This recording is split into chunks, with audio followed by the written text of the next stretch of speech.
தமிழில் இணைந்த அனைத்து நல் உள்ளங்களுக்கும் அன்பான வணக்கம். இன்னைக்கான வீடியோவில் ப்ரிவியூவில் நீங்கள் பார்த்த மாதிரியான full screen smooth photo zoom in zoom out transition effect வந்து எப்படி நம்மளோட மொபைலில் அலைட் மோஷனில் எடிட் பண்ணுறது அப்படின்னு சொல்லி தான் பார்க்க போகிறோம். இந்த வீடியோ பார்த்திங்க அப்படின்னா கரண்ட்டில் இன்ஸ்டாகிராம் ரீல்ஸில் பயங்கரமாக வைரல் ஆகிட்டுருக்கு. அது மட்டும் இல்லாமல் நிறைய பேர் டெலகிராம்லேயும் இந்த ஸ்டைலில் வந்து வீடியோஸ் வந்து பண்ணுறாங்க. ஓகே, இந்த வீடியோ வந்து எப்படி மேக் பண்ணுறது அப்படின்னு சொல்லி பார்த்துடலாம். வீடியோவை மட்டும் கடைசி வரையும் ஸ்கிப் பண்ணாமல் பாருங்கள். ஓகே, வாங்க இன்றைக்கான வீடியோவுக்கு போகலாம். ஓகே, உங்கள் மொபைலில் இருக்கக்கூடிய அலைட் மோஷன் அப்ளிகேஷனை வந்து ஓப்பன் பண்ணிக்கோங்க. இந்த ஆப்பை ஓப்பன் பண்ணதுக்கப்புறம் கீழே பார்த்தீங்க அப்படின்னா க்ரீன் கலர் ப்ளஸ் ஐக்கான் கொடுத்துருப்பாங்க. இந்த ப்ளஸ் ஐக்கானை கிளிக் பண்ணிவிட்டு நீங்கள் என்ன ரேஷியோவில் வீடியோ வந்து எடிட் பண்ண போகிறீங்களோ அந்த ரேஷியோக்கான ப்ராஜெக்ட் வந்து க்ரியேட் பண்ணணும். ஸோ நம்ம இன்றைக்கி ஃபுல் ஸ்க்ரீன் ரேஷியோ மேக் பண்ணுறதுனால பென்சில் ஐக்கானை கிளிக் பண்ணிவிட்டு ரெசல்யூஷனில் 1080 2340 அப்படின்னு சொல்லி டைப் பண்ணிவிட்டு க்ரியேட் ப்ராஜெக்ட் கொடுத்தீங்கன்னா இந்த மாதிரி ஒரு ப்ராஜெக்ட் வந்து க்ரியேட் ஆகிடும்.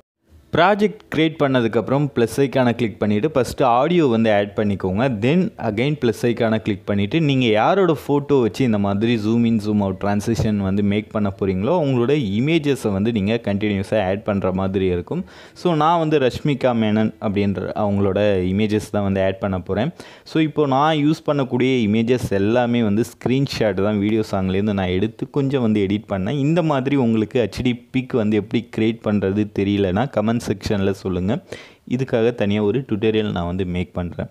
ஓகே, இப்போது நீங்கள் பார்த்தீங்க அப்படின்னா அலைட் மோஷனில் டிஃபால்ட்டாக நீங்கள் எந்த ஃபோட்டோ ஆட் பண்ணாலும் அது வந்து 2 செகண்ட்ஸ்க்கு டிஃபால்ட்டாக வந்து ஆட் ஆகும். ஸோ அதுக்கப்புறம் தான் நீங்கள் வந்து எக்ஸ்ட்ரா டைம் வேணும்னா எக்ஸ்பெண்ட் பண்ணணும். ஸோ இப்போ நீங்கள் வந்து என்ன பண்ணணும் அப்படின்னா இந்த டுட்டோரியல் பொறுத்தவரையும் நீங்கள் வந்து டிஃப்ரெண்ட் சாங் வந்து யூஸ் பண்ணுறீங்க அப்படின்னா அதில் இருக்கக்கூடிய லிரிக்ஸ்க்கு இல்லை சவுண்ட் எஃபெக்ட்டுக்கு தகுந்த மாதிரி நீங்கள் வந்து உங்களோட ஃபோட்டோ டைமை வந்து செட் பண்ணணும். இப்போ நான் சாம்பிளுக்கு என்ன பண்ணுறேன் அப்படின்னா ஒவ்வொரு ஃபோட்டோவுக்கும் 2.5 செகண்ட் அப்படின்ற டியூரேஷன் செட் பண்ணிவிட்டு எல்லா ஃபோட்டோவையும் லைனாக வந்து அரேஞ்ச் பண்ணுறேன். ஸோ இதே மாதிரி நீங்கள் வந்து சாங்கை ப்ளே பண்ணி பார்த்துட்டு எவ்வளோ டியூரேஷன் வச்சா உங்களோட ஃபோட்டோஸ் வந்து கரெக்டாக இருக்கும், எத்தனை ஃபோட்டோ வச்சுருக்கீங்களோ அதுக்கு தகுந்த மாதிரி அந்த ஃபோட்டோவோட டியூரேஷனை செட் பண்ணிக்கோங்க. ஸோ நான் சொன்ன மாதிரி 2.5 டியூரேஷன் ஒரு ஃபோட்டோவுக்கு நான் வந்து வைக்கிறேன். 2.5 செகண்ட்ஸ் ஓகேங்களா. ஸோ இதே கூட நீங்கள் வந்து ஃபாலோ பண்ணிக்கலாம். ஸோ இப்போ பார்த்திங்க அப்படின்னா நான் ஒரு 5 இமேஜஸ் வந்து நான் சொன்ன டைம் டியூரேஷன்லேயே ஆட் பண்ணிட்டேன். இது வந்து நான் வச்சுருக்கக்கூடிய இந்த யாரையும் இவ்வளோ அழகாக அப்படின்ற சாங்குக்கு வந்து கரெக்டாக செட் ஆகும். ஸோ அதனால் நான் அந்த டியூரேஷன்லேயே செட் பண்ணிட்டேன். பட் நீங்கள் வேறு சாங் யூஸ் பண்ணக்குள்ளே அதுக்கு தகுந்த மாதிரி அந்த டைம் டியூரேஷனை மட்டும் செட் பண்ணுங்கள், வேறு எதுவும் இல்லை. ஓகே, இப்போ கண்டினியூஸாக ஒரு 5 ஃபோட்டோஸ் நான் வந்து ஆட் பண்ணிட்டேன். ஆட் பண்ணதுக்கப்புறம் இந்த ஃபோட்டோஸில் நம்ம ஒரு சில எஃபெக்ட் வந்து அப்ளை பண்ண போகிறோம். ஸோ ஃபோட்டோ ஆட் பண்ணிவிட்டு அந்த ஃபோட்டோவை டச் பண்ணி மேலே இருக்கக்கூடிய 3 டாட் மெனு கிளிக் பண்ணி ஃபில் ஸ்க்ரீன் கொடுத்துருங்க. ஸோ அதெல்லாம் பேசிக் உங்களுக்கு தெரியும்னு நினைக்கிறேன். நான் அதனால் அதை ஸ்கிப் பண்ணிவிட்டேன் ஸ்டார்டிங்கில் சொல்லாமல். பண்ணாதவங்க பண்ணிக்கோங்க. ஓகே, இப்போது ஃபஸ்ட் இமேஜை செலக்ட் எஃபெக்ட்ஸ் போங்க. அதில் ஆட் எஃபெக்ட்ஸ் போயிட்டு கீழே ஸ்க்ரோல் பண்ணிட்டே வந்தீங்கன்னா அதர்ஸ் அப்படின்ற ஆப்ஷனில் உங்களுக்கு ஆர்ஜிபி சேனல் ரீமேப் அப்படின்னு சொல்லிட்டு ஒரு ஆப்ஷன் இருக்கும். ஸோ அந்த ஆப்ஷன் அதாவது எஃபெக்டை வந்து ஆட் பண்ணிவிட்டு இந்த ரோ இருக்குது பாருங்கள், இதில் இருக்கக்கூடிய அந்த பி அப்படின்றத வந்து ஜியாக வந்து சேஞ்ச் பண்ணுங்கள். சேஞ்ச் பண்ணோடனே உங்களோட இமேஜ் என்ன கலராக இருந்தாலும் அது ஆட்டோமேட்டிக்காக டீல் ஆரஞ்ச் எஃபெக்ட்டுக்கு வந்து மாறிடும். தென் அகெயின் ஆட் எஃபெக்ட்ஸ் போயிட்டு இப்போ என்ன பண்ணுங்கள், டிஸ்ட்ராக்ஷன் அண்ட் வார்ப் அப்படின்னு இருக்கும். ஸோ அதில் போனீங்கன்னா டைல்ஸ் அப்படின்ற எஃபெக்ட் இருக்கும். ஸோ அந்த டைல்ஸ் எஃபெக்டை வந்து ஜஸ்ட் ஆட் பண்ணுங்கள். ஆட் பண்ணோடனே உங்களோட இமேஜ் நீங்கள் ஸ்க்ரீனில் செட் பண்ணி வச்சுருக்கிற சைஸை விட கொஞ்சம் வந்து பெருசாகும். ஸோ அதுக்கப்புறம் என்ன பண்ணிக்கோங்க, இந்த கிராப் அப்படின்றது பாருங்கள், டைல்ஸ் ஓப்பன் பண்ணிங்கன்னா அதில் டிஃபால்ட்டாக வந்து 1000 இருக்கும், 1.000 இருக்கும். அது வந்து 1150 வந்து சேஞ்ச் பண்ணிக்கோங்க. சேஞ்ச் பண்ணிவிட்டு கீழே இருக்கக்கூடிய அந்த 3 டாட் மெனுவை கிளிக் பண்ணி காப்பி எஃபெக்ட் கொடுத்துட்டு நீங்கள் எத்தனை ஃபோட்டோஸ் வந்து ஆட் பண்ணியிருக்கீங்களோ எல்லா ஃபோட்டோஸ்லையுமே இந்த எஃபெக்டை வந்து பேஸ்ட் பண்ணிக்கோங்க. ஸோ பார்க்குறதுக்கு நல்லாயிருக்கும். ப்ளஸ் அந்த டைல்ஸ் எஃபெக்ட் நம்ம எதுக்காக ஆட் பண்ணுறோம் அப்படின்னா ஃபோட்டோவை நம்ம அனிமேட் பண்ணக்குள்ளே சைடில் பிளாக் மார்க் தெரியாமல் இருக்கிறதுக்காக பண்ணுறோம். ஓகேங்களா. ஸோ இப்போ எல்லா ஃபோட்டோஸ்லையுமே நான் வந்து ஆட் பண்ணிட்டேன். ஆட் பண்ணதுக்கப்புறம் இதில் வந்து ட்ரான்சிஷன் வந்து அதாவது ஆட் பண்ண போகிறோம். ஸ்டார்டிங்கில் பார்த்த மாதிரி zoom in zoom out. Okay, next என்ன பண்ணுங்கள், ஃபஸ்ட்டு இருக்கக்கூடிய இமேஜை டச் பண்ணிவிட்டு மூவ் அண்ட் ட்ரான்ஸ்ஃபார்மில் கீழே 3வது ஸ்கேல் ஆப்ஷன் இருக்கும். ஸோ அந்த ஆப்ஷனை செலக்ட் பண்ணிவிட்டு உங்களோட இமேஜோட ஸ்டார்டிங் அப்புறம் எண்டு அப்புறம் மிடில் மொத்தம் 3 இடத்துல ஒரு கீ ஃப்ரேம் வந்து ஆட் பண்ணுங்கள். 3 கீ ஃப்ரேம் டோட்டலாக. ஸோ இதில் மிடில் இருக்குது இல்லையா, அந்த கீ ஃப்ரேமில் மட்டும் உங்களோட ஸ்கேல் வேல்யூ வந்து இன்க்ரீஸ் பண்ணுங்கள். ஸோ இப்போ எனக்கு பார்த்தீங்கன்னா 1316 இருக்குது டிஃபால்ட்டாக என்னோடய இமேஜ் சைஸு. அதை நான் என்ன பண்ணுறேன் அப்படின்னா 1600 வந்து செட் பண்ணுறேன். ஸோ இதே மாதிரி நீங்களும் வந்து வேல்யூ வந்து செட் பண்ணிக்கோங்க. செட் பண்ணக்குள்ளே ஸ்டார்டிங்கில் இருக்கிறத விட இமேஜ் வந்து கொஞ்சம் ஜூம் ஆகும். ஸோ அவ்வளோதான் சென்டரில் மட்டும்.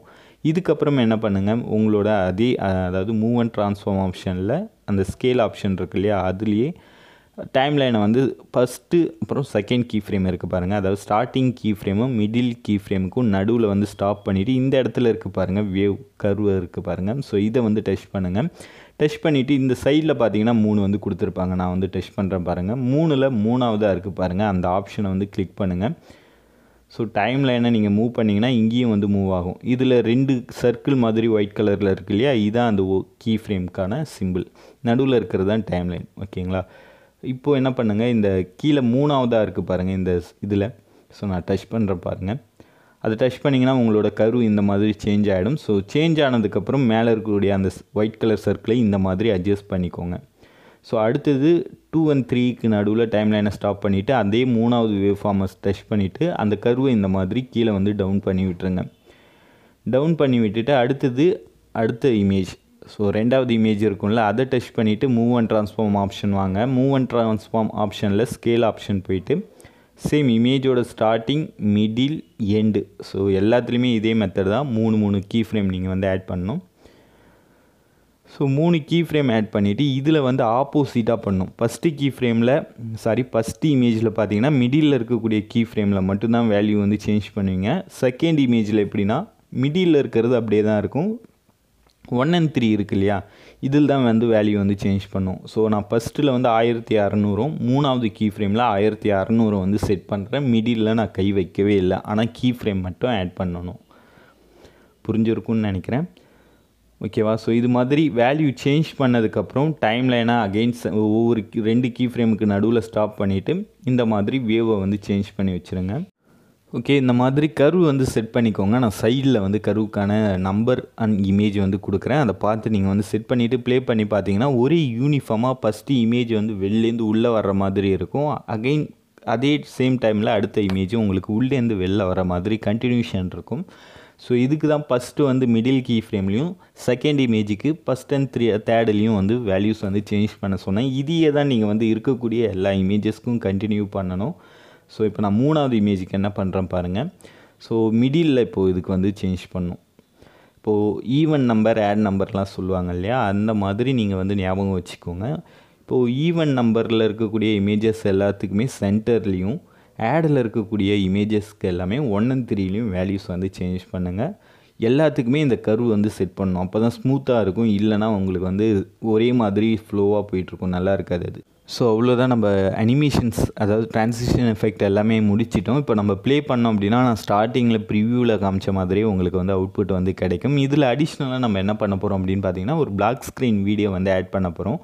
அந்த வீடியோவோட லிங்க் வந்து டிஸ்கிரிப்ஷனில் இருக்குது, கிளிக் பண்ணி டவுன்லோட் பண்ணிக்கோங்க. ஸோ இந்த வீடியோ தான் அது. இந்த வீடியோ ஆட் பண்ணதுக்கப்புறம் அந்த வீடியோவை டச் பண்ணுங்கள். டச் பண்ணிவிட்டு மேலே இருக்கக்கூடிய 3 டாட் மெனுவை கிளிக் பண்ணி ஃபில் ஸ்க்ரீன் கொடுத்தீங்கன்னா நீங்கள் என்ன ஸ்க்ரீன் ரேஷியோ வச்சுருக்கீங்களோ அந்த ரேஷியோவுக்கு அந்த வீடியோ வந்து சேஞ்ச் ஆகிடும். தென் அந்த ஒயிட் கலர் வீடியோவை டச் பண்ணிவிட்டு எஃபெக்ட்ஸ் போங்க, ஆட் எஃபெக்ட்ஸ் போங்க. மேட் மாஸ்க் கீ போனீங்கன்னா குரோமா கீ அப்படி இருக்கும். ஸோ அந்த எஃபெக்ட்டை வந்து ஆட் பண்ணிவிட்டு அதில் கலர் வந்து க்ரீன் இருக்கும், அதை வந்து ஒயிட்டாக வந்து சேஞ்ச் பண்ணிக்கோங்க.